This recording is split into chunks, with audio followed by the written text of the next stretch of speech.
Gurmagad the Cahirlig, agus Carn Fáilte Rivenara Freshen.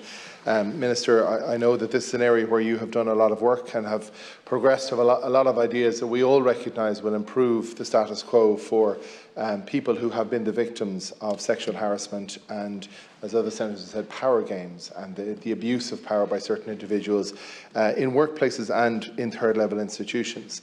And in my professional context as a criminal barrister, I have seen a lot of people who have been prosecuted as a result of behaviour that they have committed.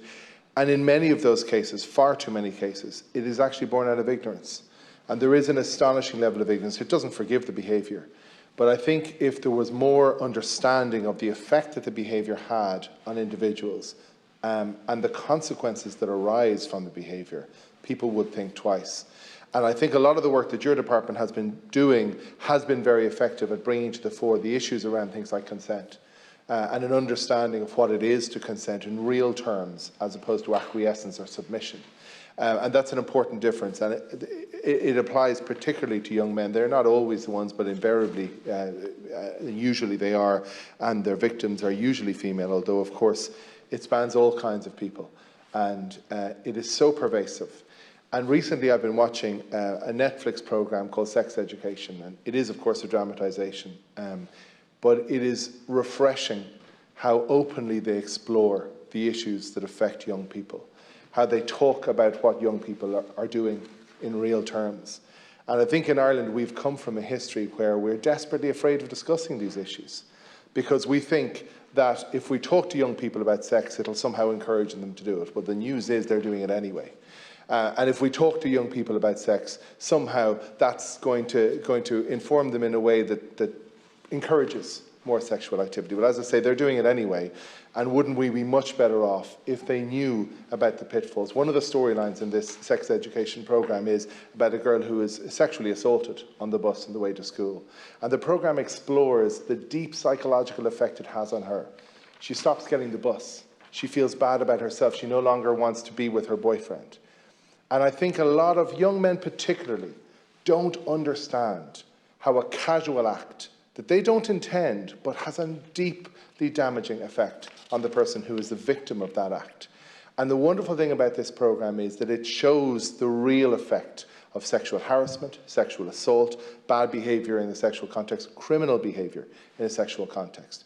And I think one of the things we need to look at, and again, Minister, I recognise that your department has been working in this direction, is that education is key to stopping a lot of this behaviour, rather than dealing with it after the fact, when the harm has been done, both to the victim and in terms of the consequences for the perpetrator. We can stop that much earlier if we address these issues, if we don't run from them, if we acknowledge that we need to talk about them. And having that open forum, I think, is a tremendously important step that we could implement, particularly in third-level institutions, but also in second level. Because it doesn't just start when people go to college. Kids are interacting with each other in a way that they often don't understand. And the presence of sex counsellors and professionals, not friends, not the internet, not pornography, but the presence of independent, dispassionate professionals who can inform them about what they're at, the consequences, and not in a condescending way, and not in a way that tells them not to do something, but something that encourages them to understand what they're doing and to inform them about all kinds of aspects of sexual activity, is something we need to really be putting in place. Gone are the days of the old Ireland where nobody mentions sex as if it doesn't ever happen. To acknowledge that it's happening, and we need to take the same kind of approach that we see in sex education, the television programme, an open discussion, a recognition of the reality, and an addressing of issues that we have hidden from in the past.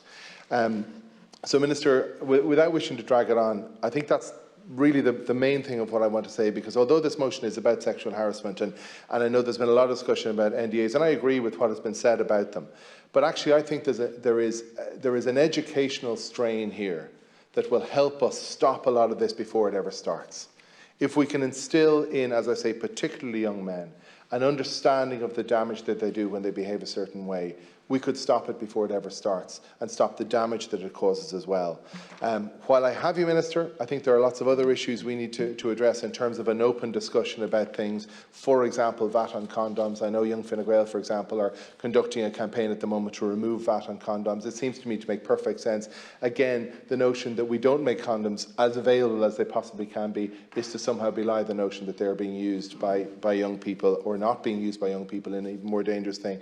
But even in terms of period products, for example, there's a really good organisation based in Limerick called that is working on this and trying to remove VAT, for example, on period products. These are all issues that affect young people, and we should be helping them in every way that we can. There's an inconsistency as well insofar as that VAT has been removed in respect of some, but menstrual cups, for example, still have VAT attached. I don't understand that.